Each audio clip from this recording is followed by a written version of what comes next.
Hello दोस्तों, free classes पर आप सभी का फिर से स्वागत है। आज हम एनसीईआरटी क्लास 10th के विज्ञान विषय के अध्याय 5 जैव प्रक्रम के पार्ट 4 वीडियो में उत्सर्जन के बारे में देखेंगे। तो यहाँ पर हम देखेंगे कि उत्सर्जन हम किसे कहते हैं, मानव में उत्सर्जन कैसे होते हैं, पादप में उत्सर्जन कैसे होते हैं। इन सभी बिंदुओं पर हम इस पार्ट में चर्चा करेंगे और बेहतर तरीके से सीखने की और जानने की कोशिश करेंगे कि उत्सर्जन कैसे होते हैं। अगर इसी तरह के और भी अध्यायों को आपको देखना हो तो आप हमारे YouTube चैनल फ्री क्लासेज 504 को सब्सक्राइब कर सकते हैं। वहां पर जाकर सभी अध्यायों के प्लेलिस्ट बने हुए हैं, सभी कक्षाओं के आप जाकर वहां देख सकते हैं। अगर आपको वीडियो पसंद आएंगे तो प्लीज़ लाइक एंड सब्सक्राइब भी कर दीजिएगा और दोस्तों के साथ शेयर भी कर दीजिएगा। तो आइए इस पार्ट में हम उत्सर्जन के बारे में देखते हैं कि उत्सर्जन क्या होते हैं। तो हमसे कह रहा है कि हम चर्चा कर चुके हैं कि जीव प्रकाश संश्लेषण तथा श्वसन में जनित वर्ज्य गैसों से कैसे छुटकारा पाते हैं। तो हमने पिछले पार्ट में देखा था कि जो जीव होते हैं, सजीव होते हैं या पादप होते हैं, वो प्रकाश संश्लेषण की प्रक्रियाओं के द्वारा अपना भोज्य पदार्थ बनाते हैं। तो उसमें जो वर्ज्य पदार्थ होते हैं, जो खराब पदार्थ होते हैं या अनुपयोगी पदार्थ होते हैं, तो उनका क्या होता है, जो हमारे श्वसन में जो गैस होते हैं, जैसे कार्बन डाइऑक्साइड को हम लोग छोड़ते हैं तो वो हमारे लिए हानिकारक गैस है। तो कार्बन डाइऑक्साइड हमारे लिए क्या हो जाते हैं, वर्ज्य गैस हो जाते हैं। तो उन गैसों का निष्कासन कैसे होते हैं, उन गैसों से हम छुटकारा कैसे पाते हैं, तो उनसे छुटकारा पाना ही उत्सर्जन है। तो कह रहा है कि अन्य उपापचयी क्रियाओं में जनित नाइट्रोजन युक्त पदार्थों का निकलना आवश्यक है। वह जैव प्रक्रम जिसमें इन हानिकारक उपापचयी वर्ज्य पदार्थों का निष्कासन का मतलब होता है निकालना, या जिसे हम लोग निकालते हैं, उत्सर्जित करते हैं, वो क्या कहलाता है, निष्कासन कहलाता है। तो हम कह सकते हैं कि वह जैव प्रक्रम जिसमें हानिकारक जो हमारे शरीर के लिए अनुपयोगी हैं वैसे उपापचयी वर्ज्य पदार्थों का निष्कासन ही हमारा क्या कहलाता है, उत्सर्जन कहलाता है। तो वो हमारा क्या कहलाता है, उत्सर्जन कहलाता है। विभिन्न जंतु इसके लिए विविध युक्तियाँ करते हैं। तो हम देखते हैं कि जो बहुत सारे जंतु होते हैं उनमें अलग अलग प्रकार की उत्सर्जन की विधियाँ होती हैं। बहुत से एक कोशिकीय जीव इन अपशिष्टों को शरीर की सतह से जल में विसरित कर देते हैं। बहुत सारे ऐसे जीव होते हैं जो एक कोशिकीय जीव कह सकते हैं। तो वो क्या करते हैं, तो उनमें जो अपशिष्ट पदार्थ बनते हैं वो शरीर की सतह से ही जल में क्या करते हैं, विसरित कर देते हैं। जल में शरीर की सतह से वो जल में छोड़ देते हैं। जैसा कि हम अन्य प्रक्रम में देख चुके हैं। बहुत जटिल बहुकोशिकीय जीव इस कार्य को पूरा करने के लिए विशिष्ट अंगों का उपयोग करते हैं। लेकिन जो जटिल बहुकोशिकीय जीव होते हैं जैसे पादप, मानव, तो ये सभी में जो उत्सर्जन की होती है, तो उत्सर्जन करने के लिए शरीर में विशिष्ट अंग होते हैं। वही अंग उत्सर्जन के लिए काम करते हैं और वही उत्सर्जन की प्रक्रिया में भाग लेते हैं। अब हम आगे मानव में उत्सर्जन के बारे में देखते हैं। तो मानव में उत्सर्जन कैसे होते हैं, इन बिंदुओं पर हम चर्चा करते हैं और बेहतर तरीके से सीखने की और जानने की कोशिश करते हैं। तो हमसे कह रहा है कि मानव के उत्सर्जन तंत्र में एक जोड़ा वृक्क को हम लोग अंग्रेजी में किडनी कहते हैं। तो वृक्क एक मूत्रवाहिनी, एक मूत्राशय तथा एक मूत्रमार्ग होता है। तो जो मानव में उत्सर्जन तंत्र होते हैं उनमें एक जोड़ा क्या होता है, वृक्क होता है। एक जोड़ा का मतलब कि दो वृक्क होता है और एक हमारा क्या होता है, एक जो होते हैं वो मूत्रवाहिनी होती है, एक मूत्राशय हमारा होता है तथा एक हमारा मूत्र मार्ग होता है। जो वृक्क होते हैं वो क्या करते हैं, तो उदर के रीढ़ की हड्डी के दोनों ओर स्थित होते हैं। तो ये जो हमारे पेट होते हैं उनकी रीढ़ के हड्डी के ये दोनों ओर स्थित रहते हैं। जैसा कि आप चित्र में देख सकते हैं, यहाँ पे जो ये आप देख रहे हैं ये हमारा क्या है, वृक्क है। ये क्या है हमारा, यही हमारा वृक्क है। तो आगे कह रहा है वृक्क में मूत्र बनने के बाद मूत्रवाहिनी में होता हुआ मूत्राशय में आ जाता है। तो जो हमारे वृक्क में मूत्र बनते हैं वो मूत्रवाहिनी जो होती है, जैसा कि आप देख सकते हैं ये हमारा क्या है, मूत्रवाहिनी है। ये हमारा क्या है, ये दोनों मूत्रवाहिनी है। तो जो मूत्रवाहिनी से होते हुए वो जो हमारा मूत्र है वो कहाँ चलाता है, मूत्राशय में चला जाता है। ये हमारा क्या है, मूत्राशय का डायग्राम है, आप देख सकते हैं। तो वो वृक्क से होता हुआ मूत्रवाहिनी द्वारा कहाँ चलाता है, मूत्राशय में चलाता है। यहाँ तब एकत्र रहता है और यहाँ पे क्या होता है, वो इकट्ठा रहता है जब तक मूत्र मार्ग से यह निकल नहीं जाता। यह तब तक इकट्ठा रहता है जब तक यहाँ मूत्र मार्ग ये है तो इससे ये निकल नहीं जाता है। मूत्र किस प्रकार तैयार होता है? मूत्र बनने का उद्देश्य रुधिर में से वर्ज्य पदार्थों को छान कर बाहर करना है। तो हमारे शरीर में जो मूत्र बनने का उद्देश्य है वो रुधिर माने ब्लड में वर्ज्य जो पदार्थ होते हैं, जो खराब पदार्थ है, बेकार पदार्थ है, को छान कर बाहर करना है। तो जो मूत्र हमारे शरीर में बनते हैं उनका उद्देश्य यही है कि जो हमारे ब्लड में, खून में जो वर्ज्य पदार्थ है उनको छान कर बाहर करना।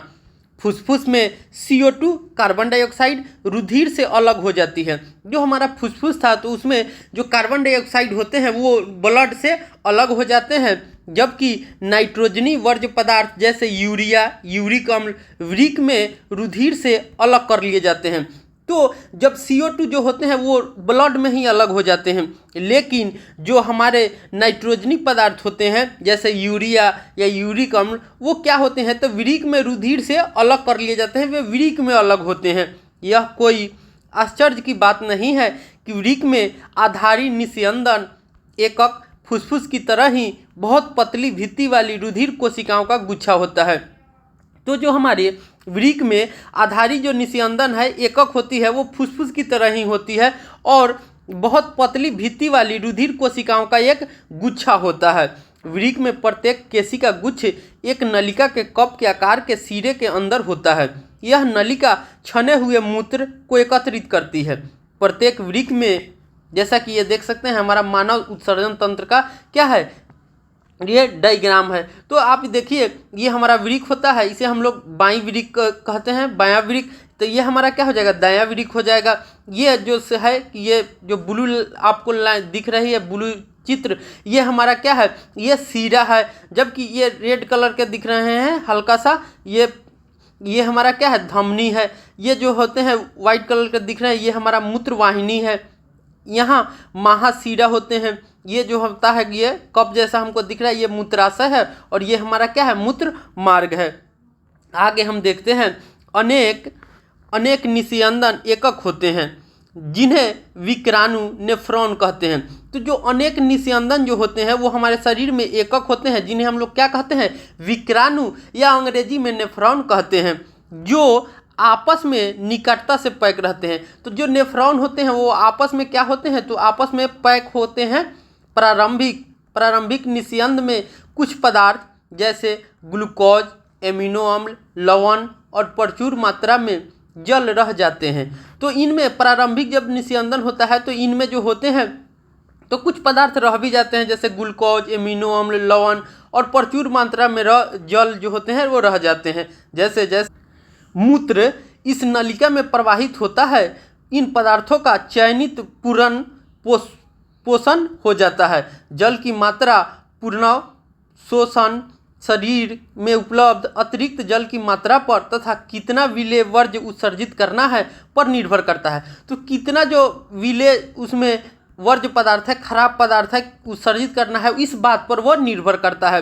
प्रत्येक वृक्क में बनने वाला मूत्र एक लंबी नलिका मूत्र वाहिनी में प्रवेश करता है जो वृक्क को मूत्राशय से जोड़ती है। तो वृक्क को मूत्राशय से जोड़ती है कौन, मूत्र नलिका। मूत्राशय में मूत्र भंडारित होते हैं। तो जो मूत्राशय थे वहाँ पे हमने देखा था, तो वहाँ पे क्या हो रहा था, तो मूत्र जो थे कि वो भंडारित हो रहे थे, स्टोर हो रहे थे, जब तक कि फैले हुए मूत्राशय का दाब मूत्र मार्ग द्वारा उसे बाहर न कर दे। मूत्राशय पेशीय होता है। तो मूत्राशय जो होते हैं वो पेशीय होते हैं, अतः यह तंत्रिका नियंत्रण में है। इसकी चर्चा हम कर चुके हैं। परिणाम स्वरूप हम प्रायः मूत्र निकासी को नियंत्रित कर लेते हैं। जैसा कि यहाँ देख सकते हैं एक विक्राणु की रचना है, या इसे हम लोग क्या कहे थे, तो नेफ्रॉन।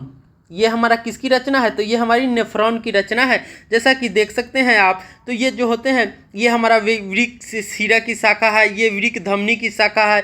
यहाँ ग्लोमेरुलस है जिसे कोशिका गुच्छ भी कहते हैं। यहाँ पे यहाँ हमारा ये जो आउटर पार्ट है ये क्या है, बोमन संपुट है। यहाँ देख वृक्क नलिका है, ये सभी क्या है, वृक्क नलिका के भाग है। यहाँ पर देखिए ये संग्राहक वाहिनी है। तो ये हमारा जो डायग्राम है वो नेफ्रॉन का है। अब हमको कह रहा है कृत्रिम वृक्क अपोहन। अपोहन को हम लोग डायलिसिस भी कहते हैं। क्या कहते हैं, तो डायलिसिस भी कहते हैं। कभी कभी आप गाँवों में सुनते हैं कि जो किसी का किडनी खराब हो जाता है तो वो डायलिसिस कराकर उनको मैंने आर्टिफिशियल किडनी वृक्क लगाया जाता है। उत्तरजीविता के लिए वृक्क जैव अंग है। तो हमारे जीने के लिए, उत्तरजीविता के लिए जो वृक्क होते हैं वो जैव अंग है। कई कारक जैसे संक्रमण, आघात, वृक्क में सीमित रुधिर प्रवाह वृक्क की क्रियाशीलता को कम कर देते हैं। यह शरीर में विषैले अपशिष्ट को संचित कराता है जिससे मृत्यु भी हो सकती है। वृक्क के अपक्रिय होने की अवस्था में कृत्रिम वृक्क का उपयोग किया जा सकता है। तो जब वृक्क में हमारे अपक्रिय होते हैं या काम नहीं करते हैं तो हम क्या करते हैं, तो आर्टिफिशियल जो हमारे वृक्क होते हैं, किडनी होते हैं, उनको हम लोग लगाते हैं, जिसे हम लोग अंग्रेजी में, हिंदी में अपोहन, अंग्रेजी में डायलिसिस कहते हैं। एक कृत्रिम वृक्क नाइट्रोजनी अपशिष्ट उत्पादों को रुधिर से अपोहन द्वारा निकालने की एक युक्ति है। तो जो अपोहन होते हैं, डायलिसिस होते हैं, वो क्या हैं, तो एक कृत्रिम वृक्क आर्टिफिशियल किडनी से नाइट्रोजनी अपशिष्ट उत्पादों को रुधिर से, ब्लड से अपोहन द्वारा निकालने की एक युक्ति है, डायलिसिस द्वारा निकालने की एक युक्ति है। कृत्रिम वृक्क बहुत सी अर्धपरागम्य आस्तर वाली नलिकाओं से युक्त होती है। ये नलिकाएं अपोहन द्रव से भरी टंकी में लगी होती है। इस द्रव का प्रसरण दाब रुधिर जैसा ही होता है, लेकिन इसमें नाइट्रोजनी अपशिष्ट नहीं होते हैं। लेकिन इसमें क्या होते हैं, तो जो नाइट्रोजनी अपशिष्ट होते हैं वो नहीं होते हैं। रोगी के रुधिर को इन नलिकाओं से प्रवाहित कराते हैं। इस मार्ग में रुधिर से अपशिष्ट उत्पाद विसरण द्वारा अपोहन द्रव में आ जाते हैं। शुद्धिकृत रुधिर वापस रोगी के शरीर में पंपित कर दिया जाता है। यह वृक्क के कार्य के समान है, लेकिन एक अंतर है कि इसमें कोई पुनर्शोषण नहीं होता है। प्रायः एक स्वस्थ व्यक्ति में प्रतिदिन 180 लीटर आरंभिक निस्यंद वृक्क में होता है। तो वृक्क में एक सामान्य आदमी जो स्वस्थ हैं, 180 लीटर जो होते हैं वो आरंभिक उनका निस्यंद होते हैं। यद्यपि एक दिन में उत्सर्जित मूत्र का आयतन वास्तव में 1 या 2 लीटर है। तो हम लोग एक दिन में, जो स्वस्थ आदमी होते हैं, वो मूत्र के द्वारा 1 लीटर से 2 लीटर जो होते हैं वो मूत्र का त्याग करते हैं, क्योंकि शेष निस्यंद वृक्क नलिकाओं में पुनर्अवशोषित हो जाती है। अब हम आगे पादप में उत्सर्जन कैसे होते हैं इन बिंदुओं पर चर्चा करते हैं। तो पादप में उत्सर्जन के लिए जंतुओं से बिल्कुल भिन्न युक्तियाँ प्रयुक्त होती है। तो जो पादप होते हैं, पेड़ पौधे होते हैं, उनमें उत्सर्जन की जो प्रक्रियाएं होती हैं वो जंतुओं से अलग होती है। प्रकाश संश्लेषण में जनित ऑक्सीजन भी अपशिष्ट उत्पाद कही जा सकती है। तो जो हम प्रकाश संश्लेषण की प्रक्रियाएं देखते हैं उसमें जो जनित ऑक्सीजन भी अपशिष्ट उत्पाद ही कही जा सकती है, क्योंकि जो पादप होते हैं वो ऑक्सीजन गैस को छोड़ते हैं। तो वो क्या करते हैं, उत्सर्जन कर रहे हैं ऑक्सीजन गैस का। तो हम कह सकते हैं कि जो ऑक्सीजन है पादपों के लिए क्या है, अपशिष्ट उत्पाद है या अपशिष्ट पदार्थ है। पहले हम चर्चा कर चुके हैं कि पौधे ऑक्सीजन तथा कार्बन डाइऑक्साइड के साथ कैसा व्यवहार करते हैं। वे अतिरिक्त जल से वाष्पोत्सर्जन द्वारा छुटकारा पा सकते हैं। पादपों में बहुत से ऊतक मृत कोशिकाओं के बने होते हैं। तो जो हमारे पादप होते हैं उनमें बहुत सारी जो कोशिकाएं होती हैं वो मृत होती है और मृत कोशिकाओं की बनी होती हैं, और वे कुछ भाग जैसे पत्तियों का क्षय भी कर सकते हैं। बहुत से पादप अपशिष्ट उत्पाद कोशिकीय रिक्तियों में संचित रहते हैं। तो बहुत सारे जो पादप में होते हैं उनमें जो अपशिष्ट उत्पाद होते हैं वो कोशिकीय रिक्तिका में संचित रहते हैं, स्टोर रहते हैं। पौधे से गिरने वाली पत्तियों में भी अपशिष्ट उत्पाद संचित रहते हैं, और जो पौधे से गिरने वाली पत्तियां होती हैं उनमें भी अपशिष्ट पदार्थ संचित हो रहते हैं। अन्य अपशिष्ट उत्पाद रेजिन तथा गोंद के रूप में विशेष रूप से पुराने जाइलम में संचित होते हैं। और जो हमारे अपशिष्ट पदार्थ होते हैं पादपों में जैसे रेजिन और गोंद, तो वो विशेष रूप से कहाँ संचित होते हैं, तो वो जो पुराने जाइलम हो जो रहते हैं उनमें वो संचित रहते हैं।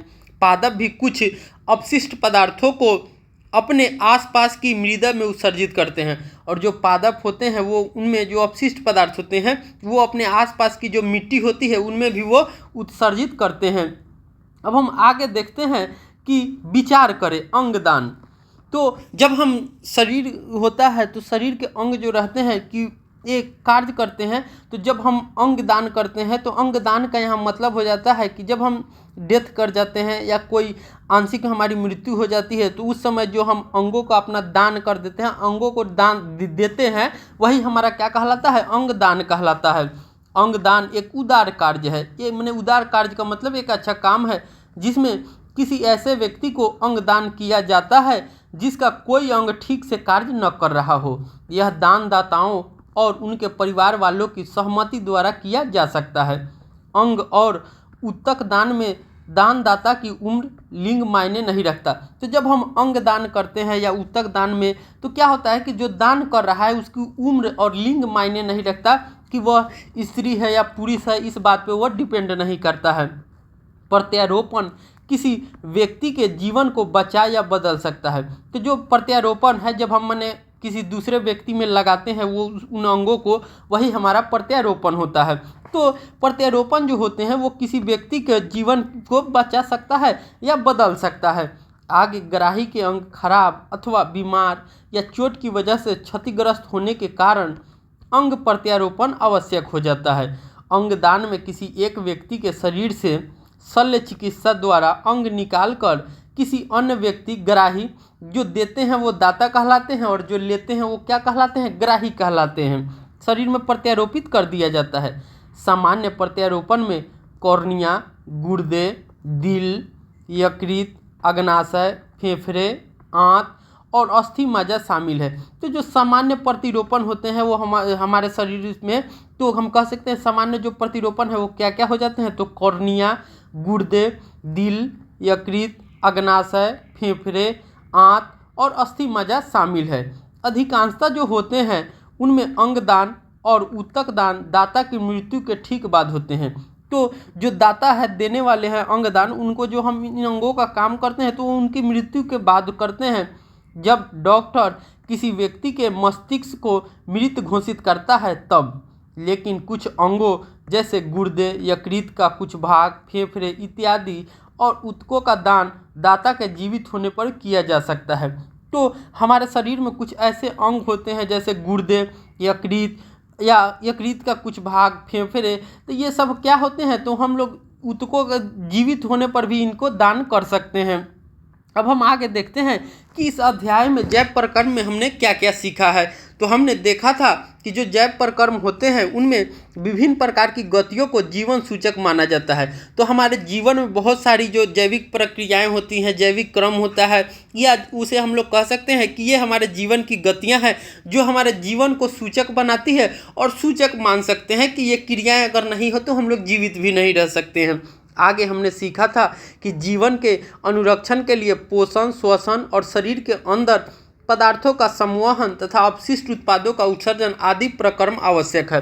तो जब हम मनुष्यों को देखते हैं, पादप को देखते हैं, सजीवों को देखते हैं, तो इन सभी में जीवन को अनुरक्षण के लिए जो होते हैं, तो अनुरक्षण के लिए हमारे जीवन में पोषण भी जरूरी है, श्वसन, शरीर के अंदर जो हमारे पदार्थों का संवहन, माने कैसे उनका ट्रांसफर व स्थानांतरण होता है, इन सभी भी क्रियाएँ जरूरी होती है। और जो अवशिष्ट पदार्थ का उत्पाद होते हैं, बनते हैं, उनका उत्सर्जन भी आवश्यक है। आगे हमने देखा था कि जो स्वपोषी होते हैं वो पर्यावरण से सरल कार्बनिक पदार्थ लेकर बाह्य ऊर्जा स्रोत जैसे सूर्य का उपयोग करके उच्च ऊर्जा वाले जटिल कार्बनिक पदार्थों का संश्लेषण करना है। तो जो स्वपोषी होते हैं वो क्या करते हैं, तो वो पर्यावरण से कुछ अकार्बनिक पदार्थ लेते हैं और सूर्य की प्रकाश की उपस्थिति में वो अपना भोजन बनाते हैं। भोजन बनाने का मतलब हो जाता है कि उच्च ऊर्जा वाले जो जटिल कार्बनिक पदार्थ होते हैं उनका वो संश्लेषण कर लेते हैं। या इसे आसान भाषा में कह सकते हैं कि जो अपना भोजन स्वयं बनाते हैं वो क्या कहलाते हैं, स्वपोषी पोषण वाले कहलाते हैं। आगे हमने देखा था विषमपोषी पोषण में। तो विषमपोषी में देखते हैं तो विषमपोषी में वो दूसरे जीवों द्वारा तैयार किए हुए पदार्थों का क्या करते हैं, अंतःग्रहण करते हैं। तो जो विषमपोषी होते हैं वो दूसरे पे डिपेंड होते हैं, वो पादपों पे डिपेंड रहते हैं, तो वो अपने भोजन को किसी दूसरे के जो होते हैं उन पर डिपेंड रहते हैं, और जो जीवों द्वारा तैयार किया हुआ पदार्थ होते हैं उनको अंतःग्रहण कहते हैं। मनुष्य में खाए गए भोजन का विखंडन भोजन नली के अंदर कई चरणों में होता है। तो जो हम मनुष्य भोजन को ग्रहण करते हैं तो देखते हैं कि जो भोजन होते हैं उनकी विखंडन की जो प्रक्रियाएं होती हैं वो कई चरणों में होते हैं। तथा जो पाचित भोजन क्षुद्रांत में अवशोषित करके शरीर की सभी कोशिकाओं में भेज दिया जाता है। और जो पाचित भोजन, जैसे हम भोजन ग्रहण करते हैं तो पहले हम क्या करते हैं, अंतःग्रहण करते हैं। वो धीरे धीरे हमारे मुंह से लार द्वारा क्या होता है वो तोड़ा जाता है छोटे छोटे अणुओं में। वो उसके बाद वो ग्रास नली से होते हुए आमाशय में जाता है, आमाशय में क्षुद्रांत में जाता है। और जो क्षुद्रांत होते हैं वो जो रुधिर के साथ में उनके जो हमको जरूरी वाले चीज़ होते हैं, घटक होते हैं, वो हम उन्हें ऑब्जर्व कर लेते हैं, अवशोषित कर लेते हैं। और जो व्यर्थ पदार्थ होते हैं, वेस्ट पदार्थ होते हैं, वो हमारे कहाँ चले जाते हैं, अधिक गुदा द्वार द्वारा बाहर निकल जाते हैं। आगे हमने देखा था कि जो श्वसन प्रक्रम में ग्लूकोज जैसे जटिल कार्बनिक यौगिकों का विखंडन होता है। तो श्वसन की प्रक्रिया में हमने जो जटिल कार्बनिक यौगिक होते हैं जैसे ग्लूकोज, उनका विखंडन होता है, जिससे एटीपी एडिनोसिन ट्राइफॉस्फेट का उपयोग कोशिका में होने वाली अन्य क्रियाओं को ऊर्जा प्रदान करने के लिए किया जाता है। आगे हमने देखा था कि जो श्वसन होते हैं वो अवायवीय भी होते हैं और अवायवीय भी होते हैं। तो श्वसन दो प्रकार के कह सकते हैं, वायवीय अवायवीय। तो जो वायवीय श्वसन होते हैं वो O2 की उपस्थिति में होते हैं, O2 की उपस्थिति में होते हैं, जबकि अवायवीय श्वसन होते हैं ये O2 की अनुपस्थिति में होते हैं, O2 की अनुपस्थिति में होते हैं। तो आगे हमसे कह रहा है कि श्वसन वायवीय या अवायवीय हो सकता है। वायवीय श्वसन में जीव को अधिक ऊर्जा प्राप्त करनी होती है। तो जो ऑक्सीजन में की उपस्थिति में जो श्वसन की क्रियाएं होती हैं तो उसमें जीव को अधिक ऊर्जा प्राप्त करने की आवश्यकता होती है। आगे मनुष्य में ऑक्सीजन, कार्बन डाइऑक्साइड, भोजन तथा उत्सर्जी उत्पाद सरीखे पदार्थों का वहन परिसंचरण तंत्र का कार्य करता है। तो हमने देखा था कि हमारे शरीर में जो रक्त, रुधिर होते हैं, लसिका होते हैं, ये सभी क्या होते हैं, तो परिसंचरण तंत्र का हिस्सा होते हैं। और यही हमारे शरीर में कार्बन डाइऑक्साइड, ऑक्सीजन, भोजन या जो उत्सर्जी उत्पाद होते हैं इनको मने परिसंचरण करते हैं, मने निष्कासन करते हैं या अवशोषण करते हैं। जैसे परिसंचरण तंत्र में हृदय, रुधिर वाहिकाएं होती है। तो जो हमारे परिसंचरण तंत्र होते हैं उनके मुख्य भाग क्या क्या हो जाते हैं, तो हृदय होते हैं जो पंप का काम करते हैं, रुधिर होते हैं जो हमारे ऑक्सीजन को ऑब्जर्व करते हैं, रुधिर वाहिकाएं होती है जिनसे आती जाती है, जैसे लसिका हो गए। लसिक वाहिकाएं में क्या हो जाते हैं, लसिका हो जाते हैं, आरबीसी हो जाते हैं, आरबीसी, डब्ल्यूबीसी, प्लेटलेट्स, इन सभी पर हमने देखा था प्लाज्मा, ये सभी क्या हैं, तो वाहिकाएं हैं। आगे हम देखते हैं कि उच्च उत्भेदित उत्पादों में जल, खनिज लवण, भोजन, अन्य पदार्थों का परिवहन, संवहन ऊतक का कार्य करता है, जिसमें जाइलम और फ्लोएम होते हैं। तो जो पादप होते हैं उनमें हमने देखा था कि जो संवहन की प्रक्रियाएं होती हैं जैसे जल, खनिज लवण, भोजन और अन्य पदार्थों का उनमें परिसंवहन कैसे हो, तो उनमें दो मुख्य होते हैं, जैसे जाइलम और फ्लोएम। तो जाइलम फ्लोएम द्वारा ही वो जल, खनिज लवण, भोजन तथा अन्य पदार्थों का परिवहन करते हैं।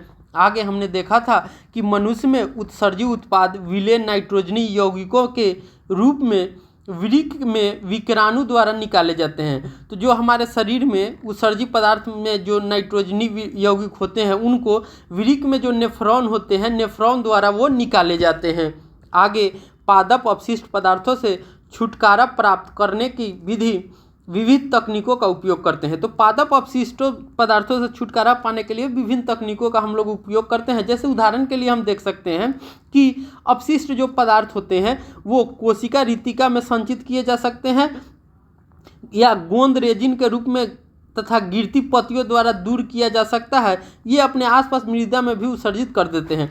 तो जो पादप होते हैं तो पादपों में हम देखते हैं कि पादप की जो अपशिष्ट पदार्थ होती हैं तो वो विविध प्रक्रियाओं द्वारा करते हैं। तो अपशिष्ट पदार्थ को या तो वो कोशिका रितिक में स्टोर कर लेते हैं रितिका में, या वो गोंद रेजिन के रूप में क्या होते हैं बाहर निकल जाते हैं, या गिरती हुई पत्तियों के द्वारा भी वो निकल जाते हैं, या वो जो होते हैं तो अपने आसपास की जो मिट्टी होती है तो वो मिट्टी में भी उत्सर्जित कर देते हैं।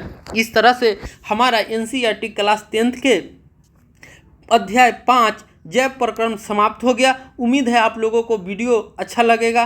तो अगर आपको वीडियो अच्छा लगता है तो प्लीज़ लाइक इट, सब्सक्राइब और शेयर भी कर दीजिएगा। तो मिलते हैं अगले वीडियो में अगले अध्याय के साथ। तब तक के लिए इतना ही, बाय।